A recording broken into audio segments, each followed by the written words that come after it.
Esse módulo 12, ele já é, né, o último módulo da nossa apostila. Nós já estamos terminando a apostila número 3, e esse módulo 12, que começa aqui na página 239, ele fala justamente sobre as atividades agrícolas dos Estados Unidos. Ele vai falar um pouquinho sobre os chamados belts, que são os cinturões, né? Ele vai falar um pouquinho ali sobre quais fatores que acabam proporcionando aos Estados Unidos essa grande produção agrícola. Apesar de não ter aí a maioria do seu PIB gerado no setor primário, os Estados Unidos, eles têm uma grande produção agrícola, ok? Vamos lá, então, eu vou tentar apresentar, vou pedir que vocês agora prestem atenção, né, parem de digitar um pouquinho ali no chat, ok? Aqui. Bom, então, agropecuária nos Estados Unidos. Quando fala em agropecuária, nós estamos falando tanto da agricultura quanto da pecuária, tá vendo?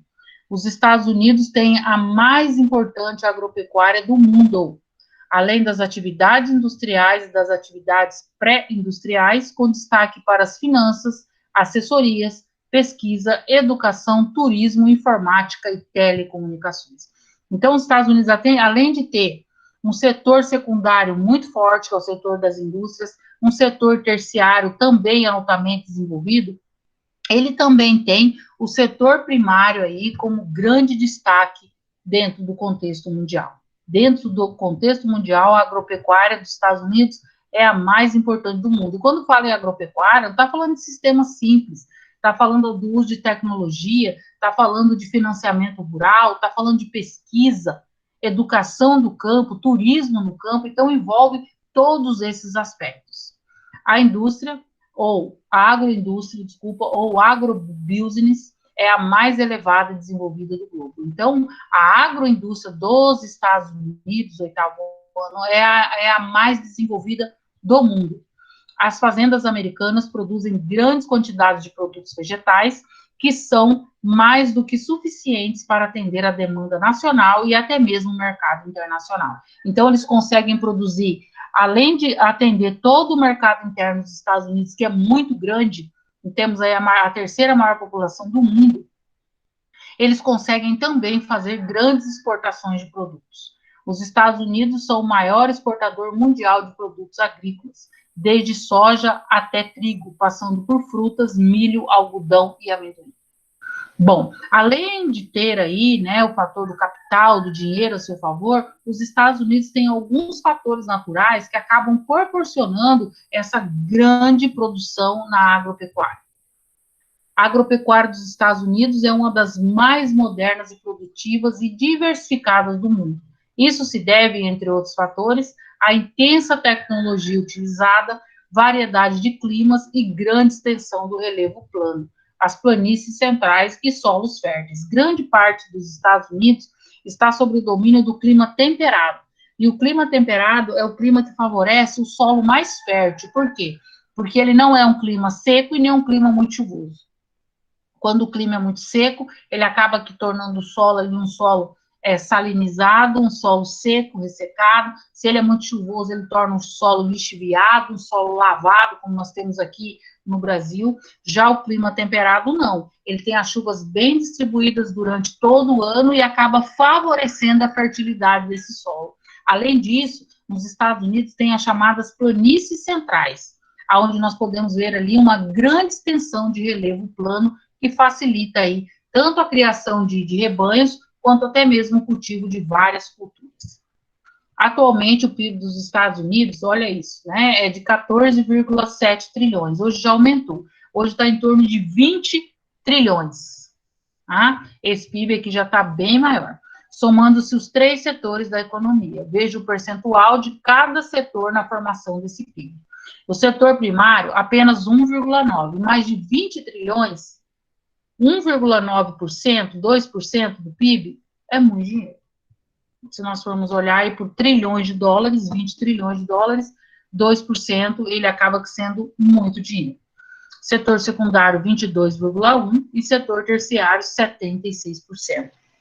Embora o setor primário possa parecer pouco importante, devemos lembrar que 1,9% do PIB dos Estados Unidos significa quase 280 bilhões de dólares. Foi o que eu disse. Então, apesar de parecer ali uma quantia irrisória, uma quantia pequena de 2%, se nós formos jogarmos no montante de 20 trilhões, dá um dinheiro muito alto.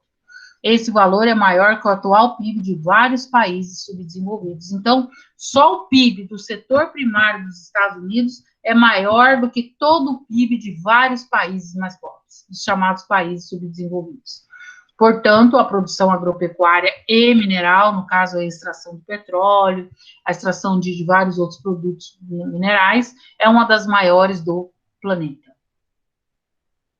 Cinturões da agricultura, isso aqui é muito importante, isso aqui vai ser cobrado em prova de vocês, na prova bimestral, ok? Por quê? Porque os Estados Unidos, ele tem uma forma diferenciada da sua agricultura, é o chamado cinturões, são áreas específicas de acordo com o clima, com o relevo, e com o tipo de solo que são desenvolvidas essas culturas. Existe uma tradição nos Estados Unidos de empregar a palavra belt no sentido de cinturão, ou zona, ou seja, as áreas onde se cultiva bastante um determinado produto. As principais áreas são os chamados aqui corn belt, seria, né, aqui não estou conseguindo ver, tá, mas na apostila de vocês tem, depois nós vamos falar melhor, o cotton belt, que é o cinturão aí do algodão, rice belt, wilt belt e citrus belt. Então, esses são os principais cinturões agrícolas. Existem outros que a apostila vai trazer, mas se vocês verificarem, conforme o tipo de clima é desenvolvido um tipo de cultura. O corn belt seria aqui, tá? Mas na porção norte aqui, na porção, né, seria aí na porção norte, pegando parte da região central dos Estados Unidos.